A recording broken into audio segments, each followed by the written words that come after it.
Nama Bapa dan Putra dan Roh Kudus. Amin. Shalom Aleichem bersama Masya. Selamat bertemu kembali saudara dengan saya, Episkop Daniel dari Nikopolis. Kita akan melanjutkan acara kita, yaitu dengan menjawab pertanyaan-pertanyaan yang saudara sudah kirim. Kali ini pertanyaan berasal dari Mbak Esea, yang pertanyaannya bunyinya, Salam Romo Haji. Shalom Mbak Esea.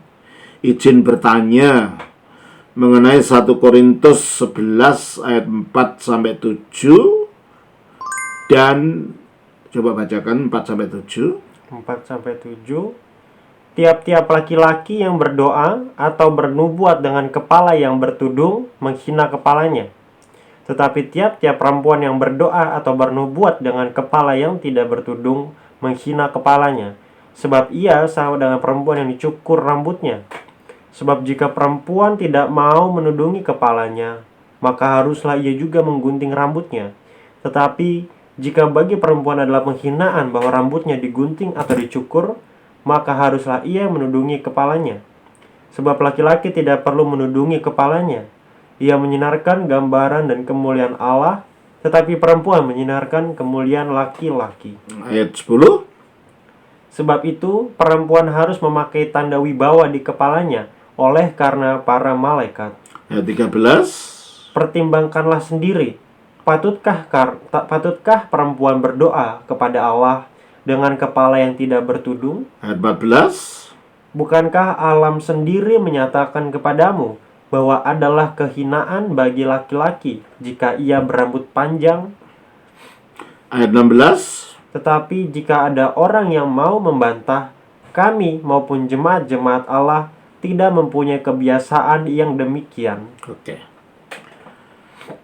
Pertanyaannya selanjutnya, hal orang Kristen laki-laki tidak boleh berambut panjang dan perempuan harus berkerudung saat beribadah. Apakah ini mutlak atau tidak? Sementara di ayat 16 seolah-olah hal ini diwajibkan oleh Rasul Paulus, tidak boleh membantahnya. Mbak Esea, iman Kristen bukanlah iman yang bersifat legalistik.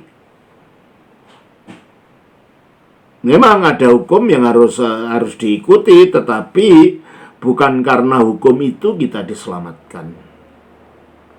Iman Kristen adalah iman yang berdasarkan kasih karunia Allah. Keselamatan itu diberikan oleh kasih karunia Allah, bukan karena hukum Taurat. Dan hukum itu adalah sebagai sarana kita mengenal tentang keberdosaan kita. Coba kita baca di dalam Roma pasal yang ketiga. Ayatnya 20, Roma 3 ayat 20. Sebab tidak seorang pun yang dapat dibenarkan di hadapan Allah oleh karena melakukan hukum Taurat. Tidak seorang pun yang dapat dibenarkan di hadapan Allah oleh karena melakukan hukum Taurat. Karena justru oleh hukum Taurat orang mengenal dosa. Nah, justru oleh hukum Taurat orang mengenal dosa. Jadi hukum Taurat itu untuk mengenal bahwa kita ini berdosa, kita tidak bisa menjalankan hukum Taurat itu pada dirinya sendiri, sehingga dengan demikian kita bisa berseru kepada Allah, oh Tuhan, saya tidak mampu menjalankan itu secara sempurna, saya selalu gagal, saya membutuhkan belas kasihan-Mu, saya membutuhkan kasih karunia-Mu. Itu tujuannya. Jadi sekarang mengenai masalah hukum mengenakan kerudung dan berambut panjang ini mutlak atau tidak? Jawabannya bukan itu. Pertanyaannya bukan mutlak atau tidak, karena kita bukan agama hukum. Iman kita bukan berdasarkan hukum. Iman kita berdasarkan kasih karunia. Sejauh mana kita mengasihi Allah? Itu. Kalau kita mengasihi Allah, ya kita mentaati perintahnya. Oleh karena di dalam kita melakukan segala sesuatu, dasarnya jangan mutlak atau tidak mutlak, tetapi saya mengasihi melakukannya demi kasih saya kepada Allah, demi ketaatan kepada Allah. Ya. Terus sementara di ayat 16 seolah-olah hal ini diwajibkan oleh Rasul Paulus, tidak boleh membantahnya.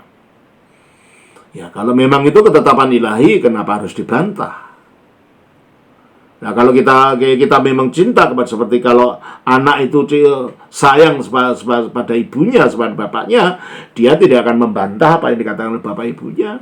Dia ingin mentaati bapak ibunya untuk menyenangkan bapak ibunya. Demikian juga kita dengan Tuhan. Ukurannya bukan secara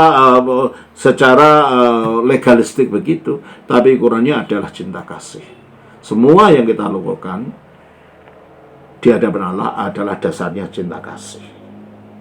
Nah, terus pertanyaan Mbak Asia ayat 14, Muslim mencoba mencari celah dihubungkan dengan gambar-gambar Yesus yang beredar berambut gondrong. Mbak Asia, yang ada dalam 1 Korintus itu berlaku untuk orang awam secara umum. Tetapi di dalam bilangan pasal 6 itu ada perkecualian, di mana ada orang-orang tertentu yang bernazar sebagai nazir, yang mendedikasikan dirinya kepada Allah sebagai nazir, dan orang itu memang tidak boleh memotong rambutnya. Coba kita baca di dalam bilangan pasal 6. Kita baca mulai ayat 1 sampai ayat 5. Tuhan berfirman kepada Musa, "Berbicaralah kepada orang Israel dan katakanlah kepada mereka, apabila seseorang laki-laki atau perempuan mengucapkan nazar khusus, yakni nazar orang nazir untuk mengkhususkan dirinya bagi Tuhan, maka haruslah ia menjauhkan dirinya dari anggur dan minuman yang memabukkan.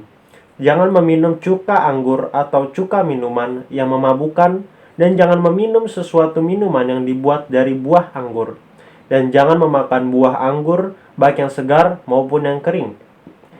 Selama waktu kenazirannya, janganlah ia makan sesuatu apapun yang berasal dari pohon anggur, dari bijinya sampai kepada pucuk rantingnya. Selama waktu nazarnya sebagai orang nazir, janganlah pisau cukur lalu di kepalanya. Sampai genap waktunya ia menghususkan dirinya bagi Tuhan. Haruslah ia tetap kudus dan membiarkan rambutnya tumbuh panjang selama waktunya." Ya, harus membiarkan rambutnya tumbuh panjang. Jadi memang ada orang-orang tertentu yang memang diizinkan berambut panjang kalau dia mempunyai nazar sebagai orang nazir.